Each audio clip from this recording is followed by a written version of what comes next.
The Riverview restaurant stood as a monument to old money in Charleston, South Carolina, all polished mahogany, crystal chandeliers, and white-gloved service that had catered to the city's elite families for generations. The Patterson family occupied their usual corner table by the window, positioned perfectly for both privacy and visibility. The delicate balance of Southern high society that Rebecca Patterson had learned to navigate since childhood. At 28, Rebecca had returned to Charleston after a 6-year absence, her Stanford law degree and position at a prestigious San Francisco firm representing exactly the kind of achievement the Patterson family had always demanded. Yet the subtle tensions around the table suggested something had fractured in the carefully maintained family facade. Judge William Patterson, Rebecca's father, presided at the head of the table with the authoritative presence that had intimidated countless defendants in his courtroom. His wife Eleanor sat opposite, her impeccable appearance, not a silver hair out of place, pearls gleaming at her throat, masking the iron will that had managed both the Patterson family's social standing and their 3 children's lives with equal precision. Rebecca's older brother James and his wife Melissa displayed the comfortable confidence of people who had followed prescribed paths without deviation. His surgical practice thriving, her social calendar filled with the right charity committees, their 2 perfectly behaved children enrolled in the prestigious Porter God School as Patterson tradition dictated. Her younger sister Catherine had recently become engaged to the son of one of Charleston's oldest families, her diamond ring catching the light with every graceful gesture as she detailed the wedding plans that had consumed the family's attention for months. The occasion, ostensibly to celebrate Rebecca's brief visit home, had been orchestrated with the meticulous attention to social protocol that characterized all Patterson family gatherings. Yet something in her mother's tight smile and her father's overly formal greeting suggested this was less homecoming than inquisition. As the waiter approached with the wine Rebecca had selected, a Napa Valley Cabernet that represented her adopted California home rather than her father's preferred French Bordeaux, she caught the subtle exchange of glances between her parents, the silent communication developed through 40 years of marriage and shared social strategy. Rebecca smoothed her linen napkin across her lap, the simple action masking the slight tremor in her fingers. The email that had arrived that morning, and her decision regarding it, hovered in her consciousness, the digital time bomb that would either force her family's recognition or complete the estrangement that had been building since she'd left Charleston 6 years ago. What she couldn't have anticipated was how a stranger's simple act of service would transform the careful power dynamics of the Patterson family dinner, creating an opening for truths long buried beneath Southern propriety and practiced performance. The Patterson family dinner proceeded with the choreographed precision of a theatrical production long in rehearsal. Judge Patterson dominated the conversation with practiced authority, moving between carefully selected topics: James's recent medical conference presentation, Catherine's wedding venue negotiations, and pointed observations about the city's changing politics that required no response beyond murmurs of agreement. Rebecca maintained strategic silence, offering the polite smiles and minimal responses expected of a Patterson daughter at a family gathering. 6 years in California had taught her when to engage and when to preserve her energy for battles that mattered. Tonight would contain battles enough without early skirmishes over her father's conservative pronouncements. Rebecca's firm is handling the Westridge Technologies merger, James offered during a brief conversational lull, his tone suggesting both pride in his sister's accomplishments and subtle competition. The Patterson children had been raised to measure themselves against each other's achievements with ruthless precision. Corporate law, her father acknowledged with the faint disapproval he reserved for legal specialties he considered less rigorous than his own criminal court background. Lucrative, certainly, though perhaps lacking the moral clarity of other practices. The subtle dismissal was familiar territory. Judge Patterson had expected Rebecca to follow him into criminal prosecution, preferably in South Carolina, where his connections could smooth her path to judgeship. Her choice of corporate law in California represented dual rejection of his carefully laid plans. The ethical implications of technology mergers are actually quite complex, Rebecca responded mildly, the Stanford-trained attorney briefly visible beneath the returning daughter, particularly regarding data privacy and surveillance capabilities. Her mother intervened with practiced smoothness, redirecting before intellectual disagreement could disrupt social harmony. Catherine was just telling us about the band options for the reception. The Charlton String Quartet is available, though the Palmetto Society Orchestra would be more traditional for a Patterson event. The strategic pivot, from Rebecca's career to Catherine's wedding planning, created the conversational equivalent of bypassing an obstruction in the road. Rebecca recognized the familiar pattern of family interaction. Her contributions minimized, Catherine's traditional choices elevated. As cocktails concluded and dinner service approached, Eleanor Patterson caught the eye of their regular server, Stanley, who had attended to the family's needs for nearly 15 years. The subtle nod communicated expectations regarding the evening's choreography, another element of the long-established Patterson family performance. "James, do tell everyone about the new surgical wing," Eleanor prompted as Stanley and 2 additional servers approached with the first course. Her deliberate timing ensuring Rebecca's professional accomplishments would be thoroughly overshadowed by her brother's more locally relevant achievements. James launched into a detailed description of the hospital expansion that would bear the Patterson name in recognition of the family's substantial donation. Rebecca noted the calculated nature of the topic, simultaneously highlighting James's medical prestige, the family's philanthropic standing, and their continued investment in Charleston institutions rather than distant California concerns. As the servers presented the first course, low country crab soup, a Patterson family favorite, Rebecca observed the deliberate choreography of service. Stanley served Judge Patterson first, followed by James as eldest son, then Catherine as the family's current focus of celebration. Eleanor was served next, then Melissa, and finally Catherine's fiancé, Thomas, whose recent engagement had elevated him above Rebecca in the family serving hierarchy. The deliberate exclusion, serving every family member while bypassing Rebecca entirely, created a moment of unmistakable symbolic statement. Not an oversight, but a calculated reminder of her position within the current family structure. Rebecca maintained her composed expression as conversation continued around her, the absence of a soup bowl before her simultaneously conspicuous and deliberately unremarked upon by family members. The message required no verbal articulation. Her California exile and rejection of family expectations had consequences, manifest in this small but pointed exclusion from full participation in family ritual. She reached for her water glass, using the gesture to center herself against the familiar pattern of subtle undermining that had characterized family dynamics throughout her childhood and adolescence. The psychological tactic was nothing new. She had built a successful legal career navigating power plays far more sophisticated than her parents' transparent attempts at control. What she hadn't anticipated was the young waiter, new to the staff, unknown to the Patterson family routine, who approached the table with quiet efficiency, carrying a single bowl of soup that he placed directly in front of Rebecca, with a small, professional smile. "Your soup, ma'am," he said simply, unaware of the power dynamic he had just disrupted. "The chef mentioned you'd requested no cream due to your dairy sensitivity." The small act, acknowledging both Rebecca's presence and her specific needs when her own family had deliberately overlooked both, created a subtle but perceptible shift in the table's atmosphere. A minor disruption in the carefully orchestrated Patterson family performance, but one that opened hairline fractures in its polished surface. The young waiter's innocent disruption of the Patterson family dynamic hung in the air like the lingering note of a bell. For a moment, no one spoke. The choreographed conversation temporarily derailed by this unexpected acknowledgement of Rebecca's existence and specific needs. Eleanor Patterson recovered first, social training activating to smooth over the awkward moment. How thoughtful of the chef to remember. Rebecca developed this dairy sensitivity in college, though we've always suspected it might be somewhat psychological in nature. The subtle undermining, suggesting Rebecca's dietary requirements were attention-seeking rather than legitimate, represented another familiar tactic. Reframe any deviation from family norms as weakness or affectation rather than valid personal difference. "Actually, Mother, it was diagnosed by an immunologist at Stanford Medical Center," Rebecca replied pleasantly, sampling the soup with deliberate appreciation. "Dr. Singh is quite respected in the field of adult-onset food sensitivities." The young waiter, oblivious to the undercurrents swirling beneath the conversation's polite surface, nodded with professional courtesy.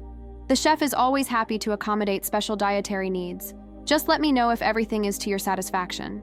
His simple customer service statement, treating Rebecca as a valued patron deserving of attention and accommodation, stood in stark contrast to her family's calculated oversight. The irony wasn't lost on Rebecca, though she maintained her composed expression as she thanked him. Judge Patterson redirected conversation with judicial authority, discussing a recent South Carolina Supreme Court decision with deliberate emphasis on legal perspectives that contradicted Rebecca's known positions. The strategic topic selection served dual purpose. reasserting his legal authority while highlighting Rebecca's outsider status in Southern jurisprudence. As the main course approached, Rebecca noticed Stanley, the senior server, taking the young waiter aside for a quiet conversation, likely correcting him on the Patterson family's established serving protocol. The subtle dynamics of restaurant service intersecting with family power structures created a microcosm of Southern social hierarchy that Rebecca had analyzed but never fully escaped. "Rebecca," Catherine interjected during another momentary conversational lull, her tone suggesting rehearsed casualness. "We've been meaning to ask about your plans for the wedding weekend. The rehearsal dinner will be Thursday, with the bridesmaids' luncheon Friday before the rehearsal itself." The innocuous-sounding inquiry contained a carefully laid trap. Rebecca's position at her San Francisco firm made extended time away problematic, particularly during the merger negotiations scheduled for that same period. The wedding date had been set after Rebecca had shared her work commitments for the quarter, a coincidence that seemed increasingly deliberate. "I've arranged to fly in Wednesday evening," Rebecca replied with equal casualness, "though I'll need to handle some video conferences during the day Thursday before the rehearsal dinner." Catherine's slight frown communicated the expected disapproval of prioritizing work over wedding festivities. "Well, that's disappointing. The bridesmaids are doing a spa morning Thursday. I was hoping you'd reconsider the bridesmaid role. It would mean so much to have my only sister standing with me." The calculated guilt trip, presented as sisterly inclusion while actually highlighting Rebecca's inability to meet family expectations, represented another familiar Patterson tactic: create situations where practical compliance was impossible, then express disappointed understanding of the failure. "Catherine, we've discussed this," Rebecca replied, maintaining her professional negotiator's calm. "My role as merger lead makes it impossible to be away from San Francisco for the full week you've planned. I'm honored to attend his family and support you from the audience." The exchange had been carefully orchestrated to position Rebecca as the disappointing sister, prioritizing career over family, a narrative the Pattersons had cultivated since her decision to accept the California position rather than returning to Charleston after law school. What none of them could know was that the email Rebecca had received that morning would reshape this familiar power dynamic in ways none of them had anticipated. The merger her firm had been negotiating involved acquisition of a technology company whose primary client was the federal judiciary, including systems used by the Fourth Circuit Court where Judge William Patterson's own cases were processed. As the main course arrived, again with the young waiter serving Rebecca first despite Stanley's obvious disapproval, she allowed herself a small, private smile. The Patterson family's careful social choreography was about to encounter disruptions far more significant than unexpected soup service. The main course presentation created another moment of subtle theater as Stanley reasserted the proper Patterson family serving hierarchy. Judge Patterson first, followed by James, Catherine, Eleanor, and the appropriate others in descending order of family status. This time, however, Rebecca was included, not at the end as family position would dictate, but precisely in the middle, an awkward compromise between proper protocol and avoiding obvious exclusion. The young waiter who had served Rebecca first was now relegated to water refills and bread service, his earlier disruption of established patterns apparently addressed through reassignment. Yet Rebecca noticed how he maintained particular attentiveness to her place setting, ensuring her water remained filled and warm bread available, small acts of service that somehow felt like subtle alliance. "James tells us your firm is handling the Westridge Technologies merger," Judge Patterson stated during a momentary lull, his tone suggesting casual interest rather than the calculated probe Rebecca immediately recognized. "Significant acquisition, from what I gather." The deliberate introduction of her professional work, after it had been pointedly ignored through earlier conversation, signaled her father's shift to information gathering rather than simple dismissal. Judge Patterson had always excelled at extracting useful intelligence through seemingly innocuous questioning. "It's certainly keeping our team busy," Rebecca replied with practiced neutrality, the corporate attorney's skill at revealing nothing while appearing forthcoming. "Technology acquisitions involve complex intellectual property considerations. Westridge has federal contracts, doesn't it?" her father continued, the question targeted with judicial precision. "Something involving court systems, I believe." The probe confirmed Rebecca's suspicion that her father had already researched the merger details, likely through his extensive judiciary network. Judge Patterson rarely asked questions to which he didn't already have partial answers. "Various government contracts," Rebecca acknowledged without specificity, "though confidentiality requirements limit what I can discuss, as I'm sure you understand, Father." The subtle professional boundary, reminding him that attorney-client privilege superseded even family inquiry, created another small shift in the table's power dynamics, Rebecca establishing limits rather than providing the information her father sought. Catherine again redirected conversation toward wedding details, the Patterson family's reliable social safety valve when professional tensions threatened proper dinner etiquette. The extensive discussion of floral arrangements and reception timing served its purpose of neutralizing potential conflict while reinforcing the family's primary current investment, Catherine's socially advantageous marriage. As dessert service approached, Rebecca excused herself to the restroom, a strategic retreat to check the secure messaging app where updates on the merger negotiations would be waiting. The mahogany-paneled hallway leading to the restaurant's facilities offered momentary respite from the performance aspects of Patterson family interaction. She had just finished reviewing her team's latest updates when the young waiter appeared, carrying fresh linens toward the dining room. "I apologize if I created any awkwardness earlier," he said quietly, his professional demeanor suggesting genuine concern rather than mere courtesy. Stanley mentioned the family has established preferences for service order. Rebecca offered a genuine smile, the first of the evening not calculated for family consumption. "You have nothing to apologize for. In fact, thank you for the excellent service." The waiter, his name tag identifying him as Michael, hesitated briefly. "I hope you don't mind my saying so, but I recognize you from the Holloway Foundation dinner last year. Your speech about corporate accountability was really inspiring to those of us working through college." The unexpected connection. This young man had attended a legal foundation event where Rebecca had presented on ethical corporate governance, created a moment of authentic human contact amid the evening's carefully maintained performances. "That's very kind of you to say," Rebecca replied, momentarily discarding her professional reserve. "Are you studying business or law?" "Environmental law," Michael answered with quiet determination. "Working here to pay tuition at Charleston Law, hoping to focus on corporate compliance with environmental regulations." The brief exchange, connecting on genuine professional interest rather than social performance, provided unexpected reinforcement before Rebecca's return to the Patterson family tableau. This young man had recognized her actual work and values when her own family deliberately overlooked both. As she returned to the table, Rebecca noticed her father engaged in quiet conversation with Stanley near the service station, the judge's authoritative posture suggesting direction rather than casual exchange. The Patterson attention to controlling every aspect of their environment extended to restaurant staff who had served them for years. Whatever instructions were being conveyed, Rebecca suspected they involved reinforcing proper family hierarchy during the remaining dinner service. What neither her father nor Stanley could anticipate was how thoroughly that hierarchy was about to be disrupted by forces beyond their control. Dessert at the Patterson family table had always functioned as the final act of any dining performance. Elaborate presentations of traditional Southern confections, served with precisely calibrated deference to family hierarchy. As Eleanor Patterson caught Stanley's eye with the subtle signal that indicated readiness for the sweet conclusion, Rebecca noted the careful calculation in her mother's timing. The Patterson matriarch had selected this exact moment, when family members were pleasantly satiated from the excellent meal and slightly relaxed from well-paired wines, to introduce what would undoubtedly be the dinner's actual purpose. Rebecca recognized the familiar pattern from countless family gatherings where significant pronouncements arrived with dessert forks. "Before dessert," Eleanor began with practiced casual elegance, "we wanted to discuss something important with you, Rebecca. A wonderful opportunity that's recently become available." Rebecca maintained her composed expression, though internal alarms activated immediately. Wonderful opportunities in Patterson family parlance invariably meant attempts to redirect her life trajectory back toward Charleston and family-approved paths. "Judge Harrington is retiring from the Fourth Circuit bench," her father continued, the coordinated parental approach confirming this was a carefully planned presentation. "Governor Williams has indicated he would look favorably on your candidacy for the opening, given your Stanford credentials and, of course, the Patterson family's standing in South Carolina legal circles."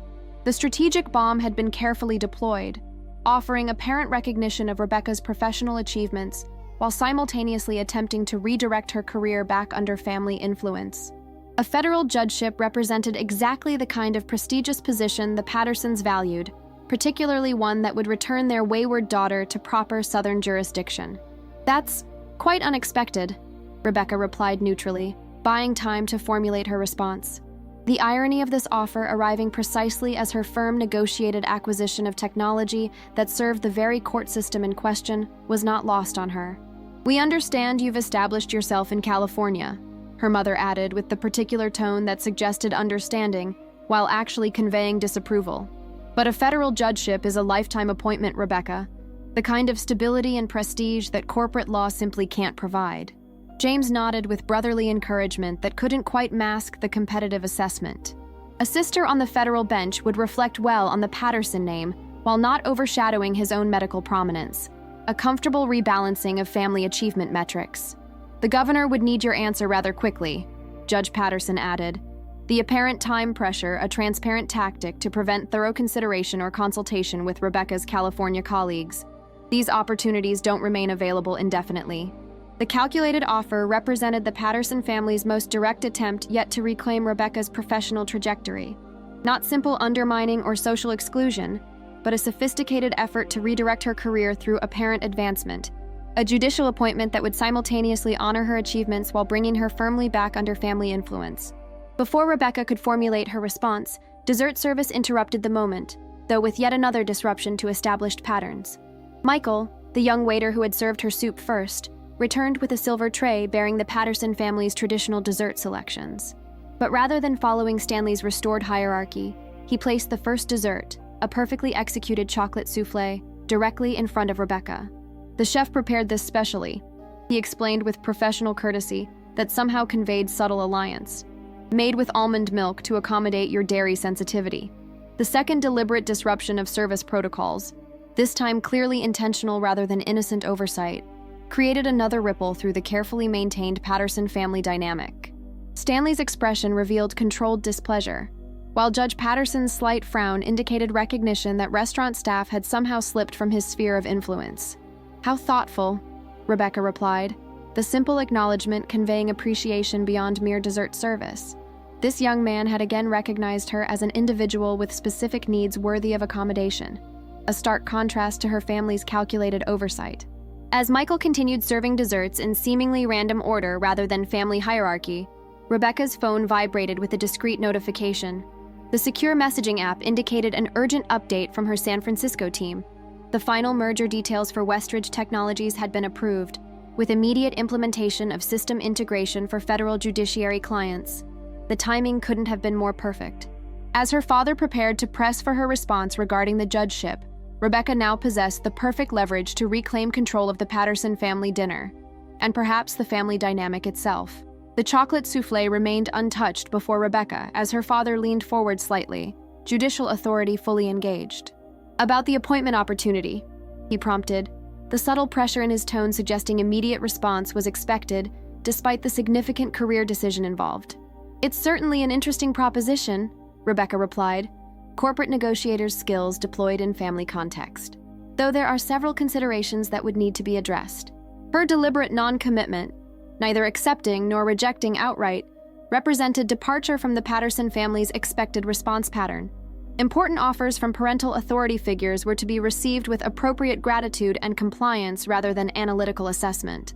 "The governor has expressed particular interest in having a Patterson continue our family's judicial legacy," her father added, the appeal to dynastic obligation a familiar tactic.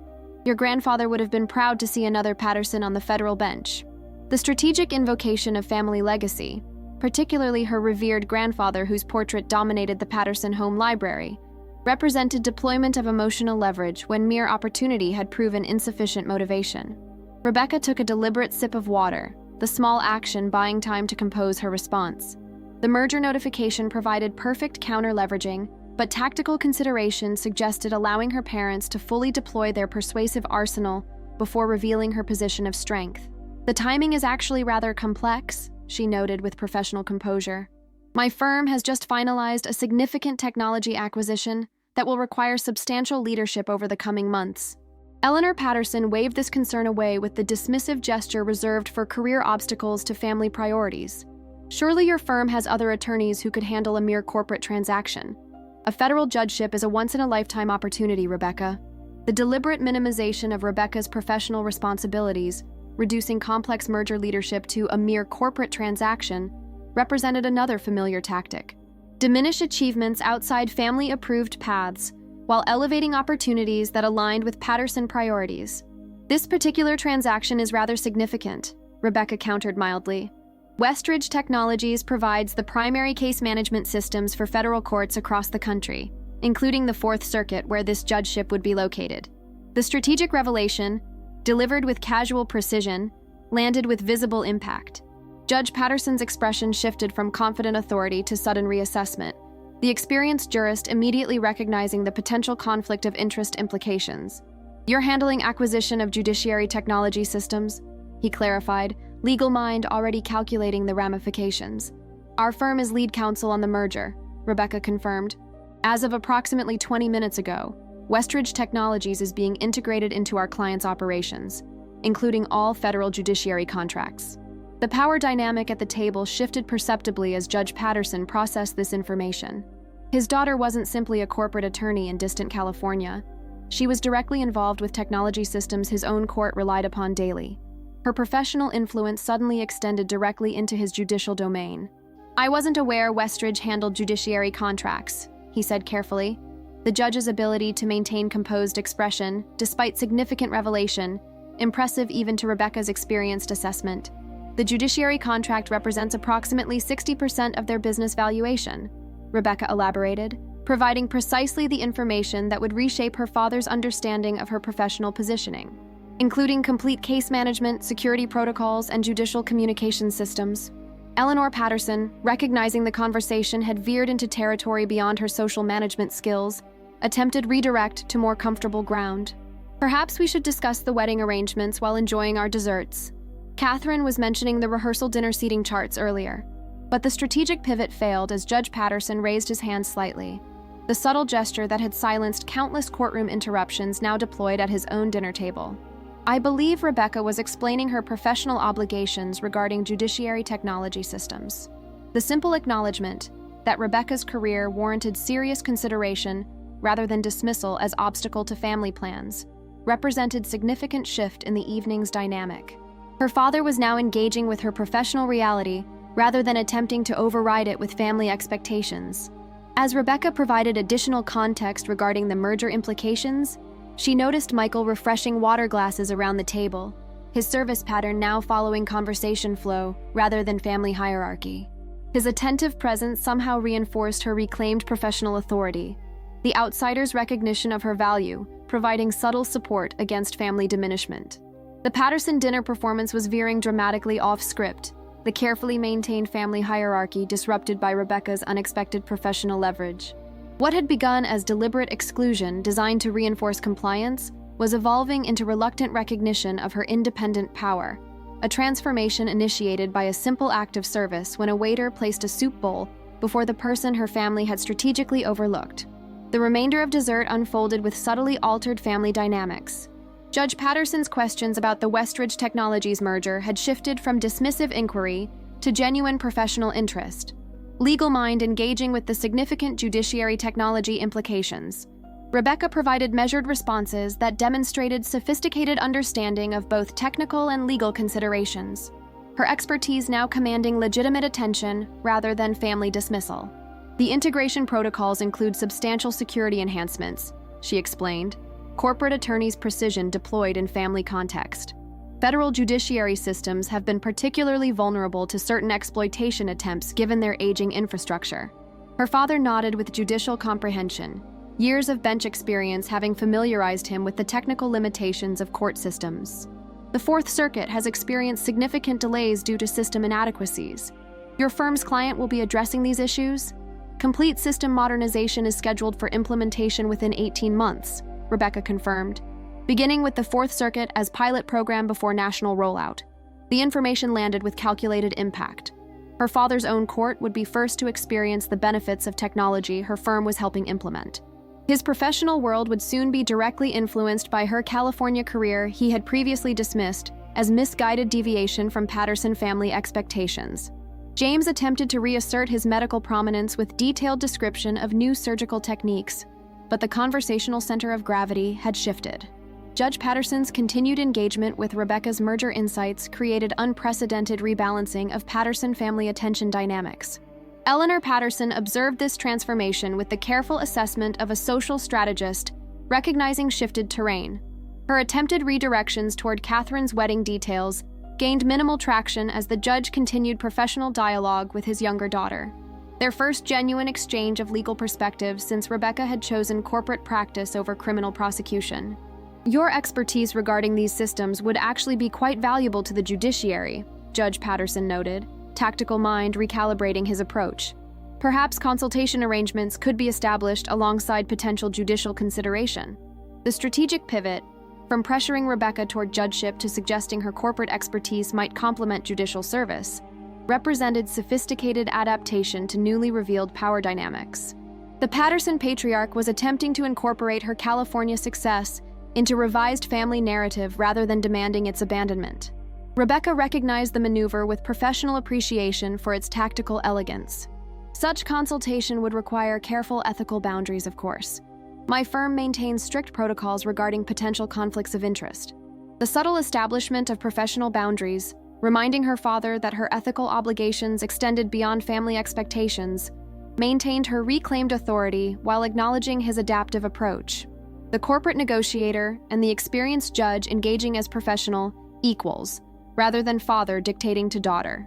As coffee service commenced, Rebecca noticed Michael's continued attentive presence, despite Stanley's obvious attempts to redirect him to other tables.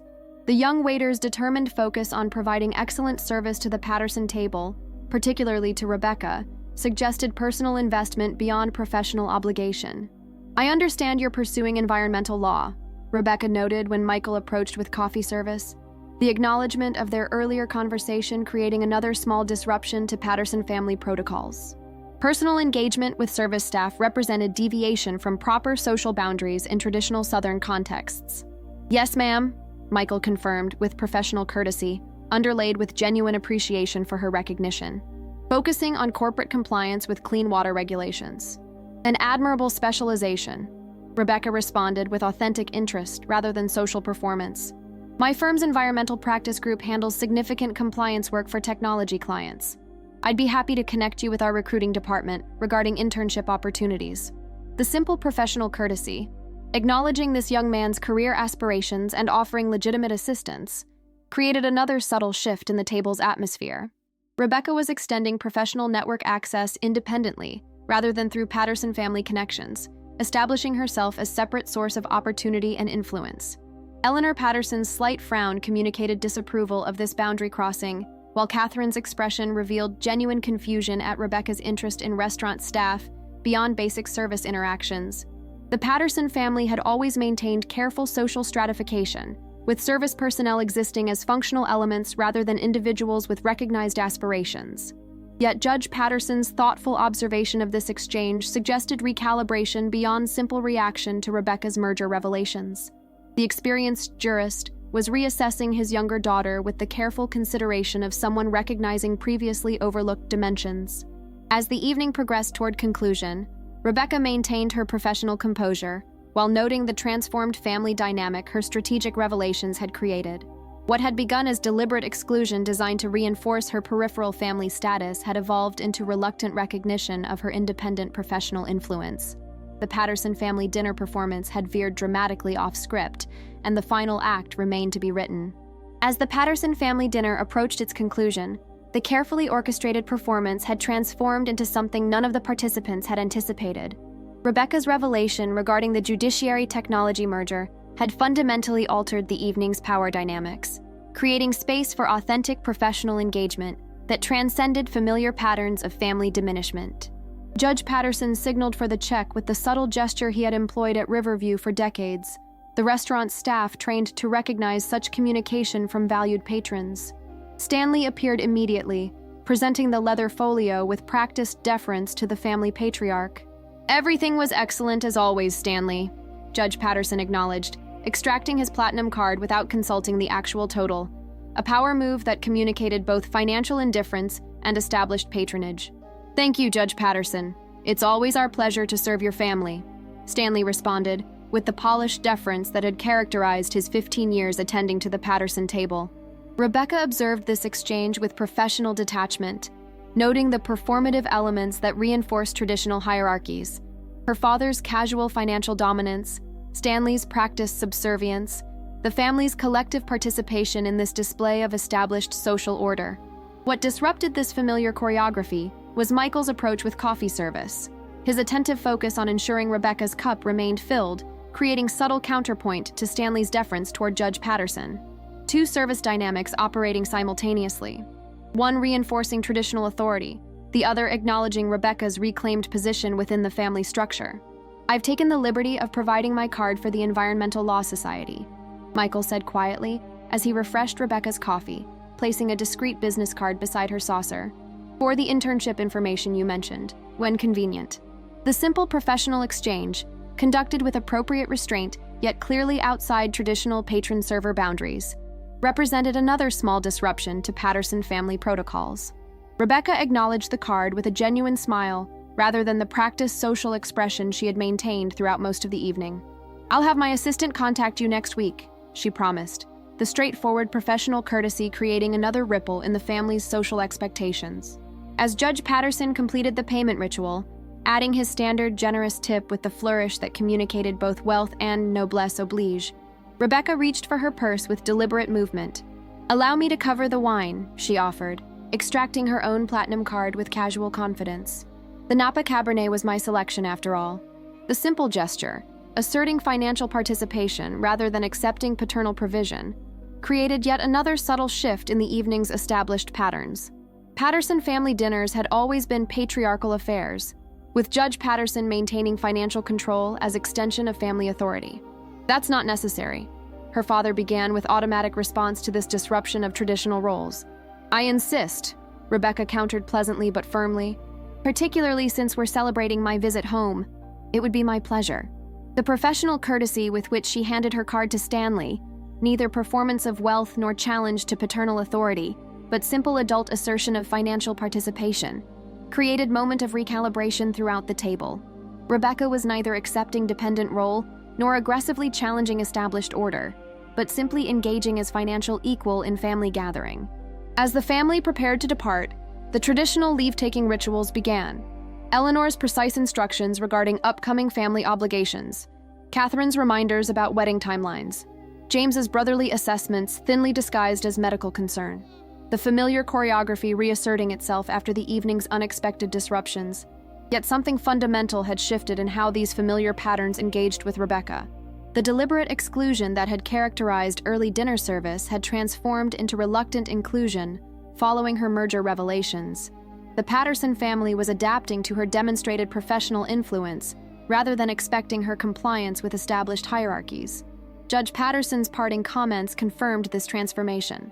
"Your insights regarding judiciary technology systems were quite valuable, Rebecca. Perhaps you could provide more detailed assessment of implementation impacts during your stay. The Fourth Circuit administrative judge would likely appreciate such perspective." The invitation to share professional expertise rather than simply participate in wedding activities represented significant evolution in her father's engagement with her California career. Not complete acceptance, but acknowledgement of legitimate value beyond Patterson family expectations. As Rebecca prepared to depart, declining her parents' automatic assumption she would return to the family home in favor of her downtown hotel accommodation, she noticed Michael watching the Patterson family leave-taking from professional distance near the service station. His subtle nod of acknowledgement conveyed understanding beyond their brief interactions, recognition of how completely the evening's dynamic had transformed from its initial exclusionary beginning. The waiter who had placed a plate before her when her family served everyone else had unknowingly initiated significant disruption to established patterns of family control. His simple act of service, recognizing her presence when others deliberately overlooked it, had created opening for Rebecca to demonstrate professional authority that even Judge William Patterson could not dismiss. As she exchanged final polite farewells with her family, Rebecca reflected that sometimes the most profound challenges to established power structures come not through direct confrontation, but through simple recognition of those the powerful have chosen to ignore. The following morning found Rebecca in her hotel suite's living area, converted to temporary office space as she balanced family obligations with ongoing merger implementation. Multiple screens displayed confidential documentation regarding Westridge Technologies' integration protocols, her California team connecting via secure video conference to address time-sensitive decisions requiring leadership approval. The Fourth Circuit system migration needs to be accelerated, she directed. Corporate attorney's precision evident in her remote management style. Begin implementation planning immediately rather than waiting for the originally scheduled timeline. Her team's slight surprise at this directive was evident even through digital connection. That's a significant adjustment to the established schedule, her senior associate noted. Any particular reason for prioritizing the Fourth Circuit specifically? Strategic relationship management, Rebecca replied with professional neutrality that revealed nothing of personal motivation. The Fourth Circuit represents significant judiciary influence regarding technology implementation across other federal court systems. The explanation was entirely accurate while omitting the personal leverage such acceleration would provide regarding her family situation. Judge Patterson's initial dismissal of her California career would be further counterbalanced by his direct professional benefit from her merger leadership. As the video conference concluded, Rebecca's phone indicated an incoming call from her sister Catherine, the third attempt since breakfast. The persistent communication suggested family recalibration following last night's dinner revelations, likely maternal direction to reinforce wedding obligations, now that Rebecca's professional importance had been established. "Good morning, Catherine," she answered with practiced pleasant neutrality. "How are wedding preparations progressing today?" "Mother wanted me to confirm you'll be attending the bridesmaids' luncheon," Catherine began without preamble, her tone suggesting uncomfortable execution of assigned task, rather than genuine sisterly engagement. She said, "Given your work commitments, we should verify each event individually to avoid misunderstandings." The transparent attempt to reinforce wedding priority following Rebecca's professional revelations confirmed her assessment of family tactical adjustment. Eleanor Patterson was deploying Catherine to re-establish social obligations, now that simple dismissal of Rebecca's career had proven ineffective. "My schedule remains as previously discussed," Rebecca replied with gentle firmness. "I'll attend the rehearsal dinner Thursday evening and all Friday events. But my merger responsibilities require my professional attention through Thursday afternoon." Catherine's hesitation suggested maternal coaching regarding potential counter-arguments had proven insufficient. Mother mentioned that even federal judges managed to attend family functions despite professional obligations. The clumsy attempt to leverage last night's judgeship discussion represented another familiar Patterson tactic, using professional status as argument for family compliance rather than legitimate career autonomy. The irony of invoking potential judgeship to dismiss actual current professional leadership was particularly transparent. Federal judges also maintain appropriate boundaries regarding professional responsibilities, Rebecca countered mildly, "as I'm currently demonstrating with the judiciary technology implementation I'm overseeing." The gentle reminder of her direct influence over court systems, including those her father and his colleagues relied upon daily, effectively neutralized the attempted leverage. Catherine's momentary silence confirmed the family's continued adjustment to Rebecca's demonstrated professional authority. "Thomas's family is expecting all bridesmaids at Thursday events," Catherine tried again, invoking social obligations to external prominent family as final attempt at manipulation. "I'm sure they'll understand that bridesmaids occasionally have professional commitments," Rebecca replied with pleasant finality, "particularly those involving federal judiciary systems that Thomas's father's law firm relies upon for their considerable practice before the Fourth Circuit." The strategic deployment of her merger influence, extending beyond her father to impact Thomas's family's legal business, represented sophisticated countermeasure to Patterson family manipulation tactics. Not aggressive confrontation, but gentle reminder of her professional reach into Charleston legal community her family had assumed remained their exclusive domain. As the call concluded with Catherine's reluctant acceptance of Rebecca's established boundaries, hotel reception notified her of a delivery. The package waiting at the front desk contained detailed Westridge Technologies implementation documentation specifically focused on Fourth Circuit systems, material she had requested immediately following last night's dinner revelations. Rebecca reviewed the confidential assessment with professional thoroughness, noting specific system vulnerabilities her father's court currently experienced that the merger implementation would address. The concrete improvements to judiciary functioning provided perfect leverage for the upcoming family gatherings, tangible demonstration of her California career's direct value to her father's professional world. As she prepared for the obligatory family luncheon her mother had arranged, another carefully orchestrated performance designed to reinforce Patterson family social standing through public display of returning daughter, Rebecca reflected on how completely last night's dinner dynamic had transformed from initial exclusion to reluctant recognition. The waiter who had placed a plate before her when her family served everyone else, had unknowingly catalyzed significant disruption to established patterns of family control. His simple act of service, acknowledging her presence when others deliberately overlooked it, had created opening for Rebecca to demonstrate professional authority that even Judge William Patterson could not dismiss. Sometimes the most profound revenge against deliberate exclusion comes not through direct confrontation, but through quiet demonstration of value beyond those who sought to diminish it. The Patterson family luncheon at Charleston's exclusive Magnolia Club unfolded with the meticulous attention to social performance that characterized all public family appearances. Eleanor Patterson had arranged seating with strategic precision. Prominent local attorneys near Judge Patterson, Catherine's future in-laws in positions of honor, Rebecca placed where her California professional success could be simultaneously acknowledged and contained within appropriate Southern context. Rebecca observed the choreographed social dynamics with professional detachment, corporate attorneys' analytical skills assessing power structures and influence patterns throughout the gathering, her mother's orchestration of conversations, her father's judicial authority deployed in social context, Catherine's performance of bride-to-be excitement carefully calibrated for appropriate Charleston propriety.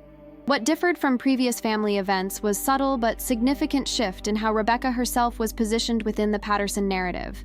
Rather than dismissing her California career as unfortunate deviation from family expectations, Eleanor now introduced her to local social connections with carefully constructed phrasing that incorporated her professional success into family achievement metrics. Rebecca's corporate practice has her overseeing significant technology implementations, Eleanor explained to the wife of a prominent local judge, the deliberate vagueness masking specific judiciary connections while claiming partial credit through maternal association. The Patterson legal tradition extending to national influence. The strategic repositioning, from family disappointment to acceptable variation of Patterson achievement, represented sophisticated adaptation to Rebecca's demonstrated professional leverage. Not genuine acceptance of her independent choices, but incorporation of undeniable success into revised family narrative. Judge Patterson similarly adjusted his engagement, introducing Rebecca to his judicial colleagues with new emphasis on her technology expertise, rather than dismissing her corporate focus as inferior to criminal prosecution. Rebecca's firm is implementing modernization protocols for federal judiciary systems, he explained to his judicial peers, the careful phrasing suggesting paternal connection to her professional work without acknowledging its complete independence from family influence. Quite significant advancements for court efficiency. The calculated repositioning, claiming association with success he had previously dismissed, represented predictable paternal response to Rebecca's revealed professional influence. Not admission of mistaken judgment, but tactical incorporation of demonstrated value into revised paternal narrative. What neither parent recognized was Rebecca's precise understanding of these adaptive strategies. The corporate negotiator who had navigated billion-dollar technology mergers could easily identify her family's attempts to reassert control through narrative revision rather than genuine acknowledgement of independent success. As lunch service commenced, Rebecca maintained professional composure while strategically deploying merger information that reinforced her independent authority rather than allowing family appropriation of her achievements. The Fourth Circuit implementation begins next month, she noted during discussion of judiciary technology challenges. Complete system replacement rather than incremental upgrades, addressing vulnerability issues that have impacted case management efficiency. The specific technical details, demonstrating sophisticated understanding beyond her parents' capacity to claim by association, maintained clear boundaries between her professional achievements and family narrative. Not aggressive rejection of their adaptive strategies, but gentle reinforcement of her success's independence from Patterson family influence. The luncheon's carefully orchestrated social performance continued with familiar elements. Eleanor's management of conversation flow, Judge Patterson's authoritative pronouncements on legal matters, Catherine's wedding-focused comments that reinforced traditional family priorities. Yet Rebecca's participation had fundamentally shifted from previous gatherings, her professional authority acknowledged rather than dismissed, her contributions engaged rather than overlooked. As coffee service concluded the event, Rebecca noticed a familiar figure among the club's staff, Michael, the waiter from Riverview, apparently working a second position at the exclusive social club. His presence created unexpected connection between last night's transformative dinner and today's family luncheon. The young man who had first acknowledged her when family excluded her now witnessing their reluctant recognition of her professional value. Their eyes met briefly across the dining room, his subtle nod communicating recognition beyond server-patron relationship. acknowledgement of how completely the Patterson family dynamic had shifted since his simple act of placing soup before someone deliberately overlooked. Eleanor noticed this momentary exchange with the particular awareness she brought to all social interactions. "You seem acquainted with the service staff," she observed with the precise tone that communicated both question and disapproval of boundary crossing. "Michael is pursuing environmental law at Charleston Law," Rebecca explained with professional courtesy that neither apologized for nor exaggerated the connection. "We discussed potential internship opportunities." The simple statement, acknowledging professional interaction with someone the Patterson family would consider merely service personnel, created another small disruption to established social boundaries. Rebecca extending professional network access independently rather than through approved family channels, establishing herself as separate source of opportunity beyond Patterson family gatekeeping. Judge Patterson's thoughtful observation of this exchange suggested continued reassessment beyond simple reaction to Rebecca's merger revelations.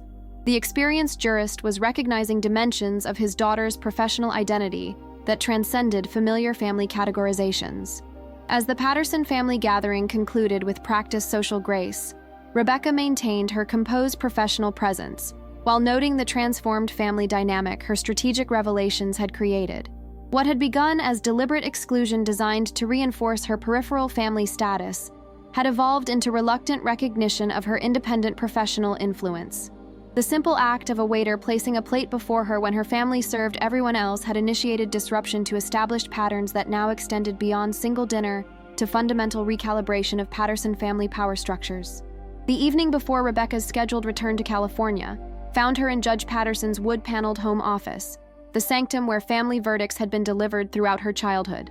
The formal surroundings, law books lining built-in shelves, framed legal credentials, and family photographs, creating backdrop of Patterson achievement metrics, provided appropriate setting for what her father clearly intended as significant conversation. "I've reviewed the Westridge Technologies implementation materials you provided," he began, judicial authority tempered by new professional respect following her demonstrated expertise regarding court systems. "The Fourth Circuit will benefit substantially from these modernization protocols." Rebecca acknowledged this assessment with professional courtesy, corporate attorney's composure maintained while recognizing significant evolution in her father's engagement with her career. Not grudging tolerance of California deviation, but genuine recognition of valuable contribution to his own professional domain. "System vulnerabilities have created significant inefficiencies across federal judiciary operations," she noted, her expertise evident in precise technical understanding. "The implementation schedule prioritizes security protocols before user interface enhancements." Judge Patterson nodded with judicial comprehension, years of bench experience having familiarized him with technical limitations that impacted court operations. "Your knowledge regarding these systems is quite impressive, far more substantial than I had previously understood." The acknowledgement that he had failed to recognize her professional value before her merger revelations represented unprecedented paternal admission of misjudgment. Not explicit apology for years of dismissal, but tacit recognition of incomplete assessment. "Corporate technology practice involves complex systems understanding," Rebecca replied, neither highlighting his previous dismissal nor diminishing its impact, particularly regarding regulatory compliance and security protocols. Her father studied her with the careful assessment he typically reserved for complex legal questions, judicial mind recalibrating previous conclusions based on new evidence. "The governor's interest in your potential judgeship candidacy remains active. Your technology expertise would bring valuable perspective to the federal bench." The renewed introduction of judicial appointment, now framed as recognizing her expertise rather than redirecting her career, demonstrated sophisticated paternal adaptation to demonstrated professional value. Not abandonment of desire to bring her back to Charleston, but revised strategy acknowledging her California success. "Federal judiciary service requires careful consideration," Rebecca responded with measured professional assessment rather than automatic rejection, "though timing would be complex given my current merger implementation responsibilities." The deliberate non-commitment, neither accepting nor dismissing the possibility outright, maintained her reclaimed professional authority while acknowledging potential future consideration. Not surrender to family expectations, but controlled engagement from position of independent strength. Judge Patterson's slight smile suggested recognition of her tactical approach. "Your negotiation skills have developed quite impressively. Corporate practice clearly hones certain professional capabilities."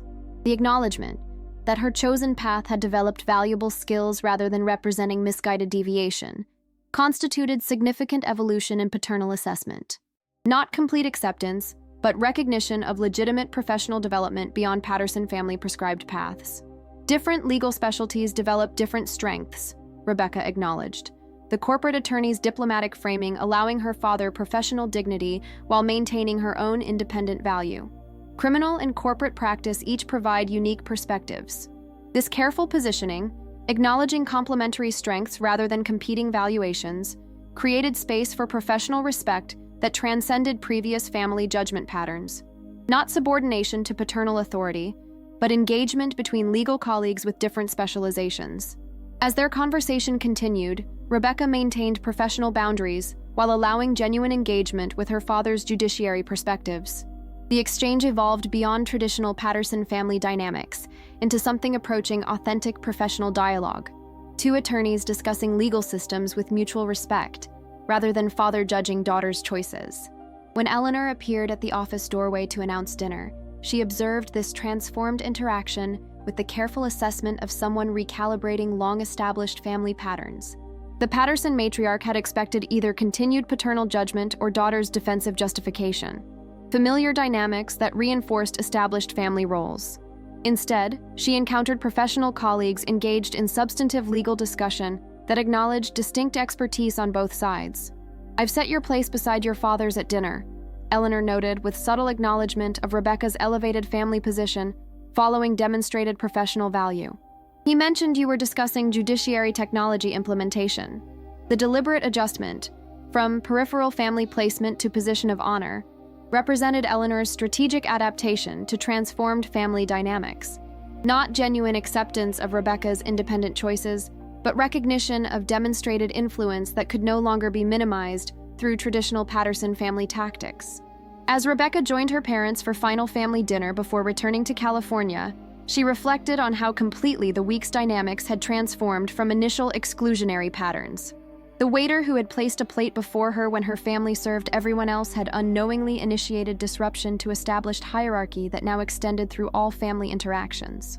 Sometimes the most effective response to deliberate exclusion comes not through confrontation, but through quiet demonstration of value beyond those who sought to diminish it. The empty place setting that had symbolized her peripheral family status had been replaced by position of professional respect, not through surrender to family expectations, but through revelation of independent influence that extended into domains they could no longer dismiss. Rebecca's departure day arrived with Charleston's characteristic early autumn perfection, golden sunlight filtering through Spanish moss, the historic district presenting postcard-worthy vistas as her driver navigated toward the airport. After a week of recalibrated family dynamics following her initial dinner revelations, she had maintained professional composure throughout increasingly respectful family interactions. The judge had requested accompanying her to the airport, unprecedented paternal gesture that reflected transformed engagement with her California career. As they sat in comfortable silence in the town car's spacious rear compartment, Rebecca reflected on the complete reversal from family dinner where her parents had served everyone but her to this personal escort by the Patterson patriarch. "I've been considering our conversations regarding judiciary technology implementation," Judge Patterson began, his judicial demeanor suggesting carefully considered statement rather than casual observation. "Your expertise provides valuable perspective our bench has lacked." Rebecca acknowledged this assessment with professional courtesy, neither highlighting its contrast with previous dismissal nor diminishing its significance. Technology integration creates complex challenges for established judiciary systems. My firm's implementation approach prioritizes security while minimizing disruption to court operations. Her father studied her with the particular focus he typically reserved for complex legal questions deserving full judicial consideration. "I've spoken with several colleagues on the Fourth Circuit bench. There's considerable interest in establishing formal consultation channels regarding these implementations." The proposed professional connection, acknowledging her expertise as valuable resource for his judiciary colleagues, represented unprecedented recognition of her California career's legitimate value.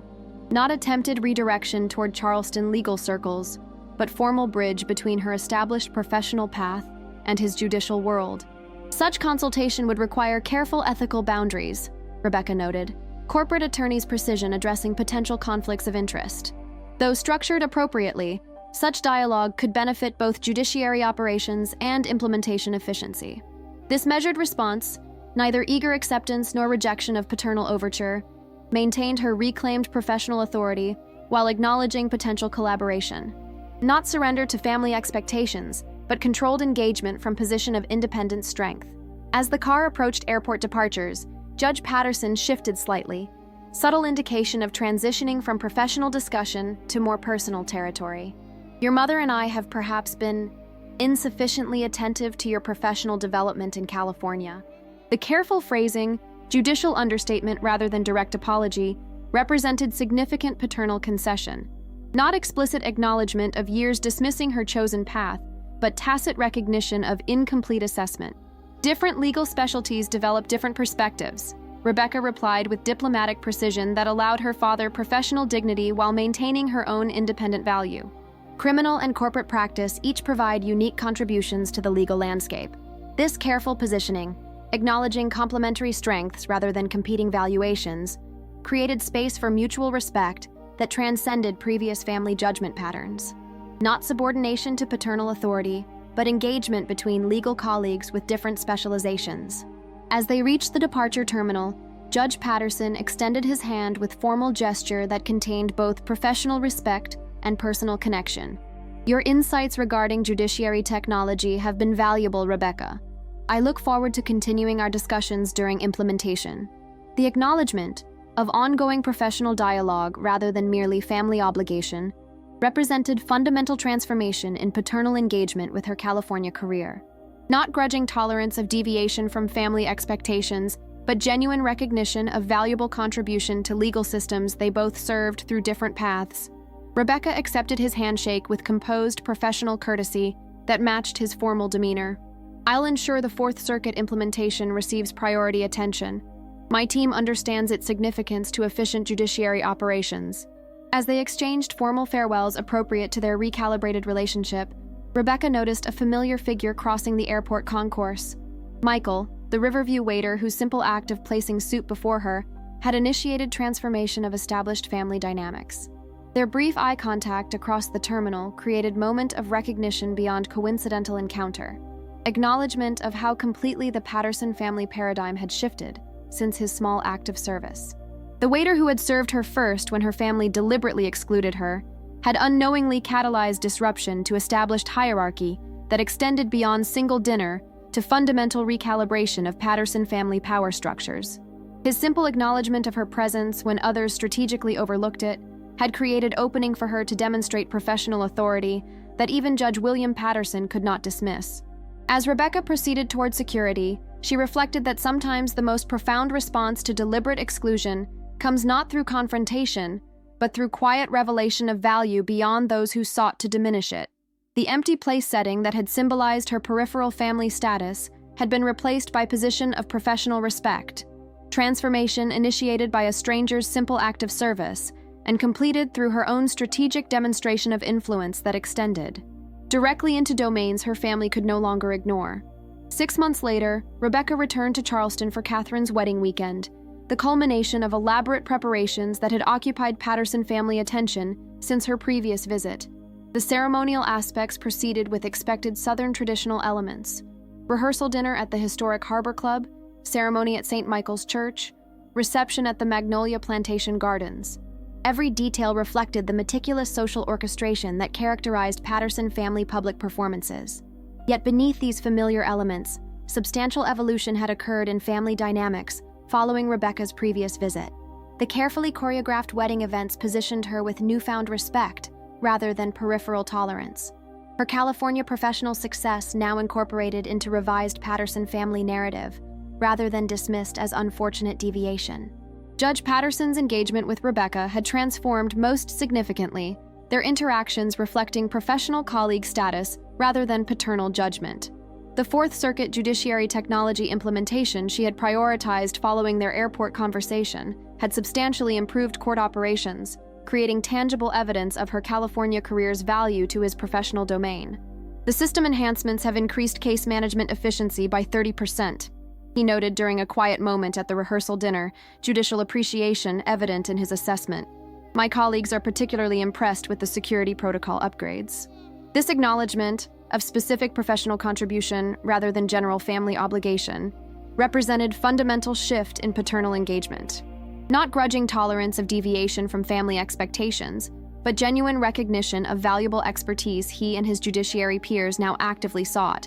Eleanor Patterson's adaptation appeared through subtle but significant adjustments to social orchestration.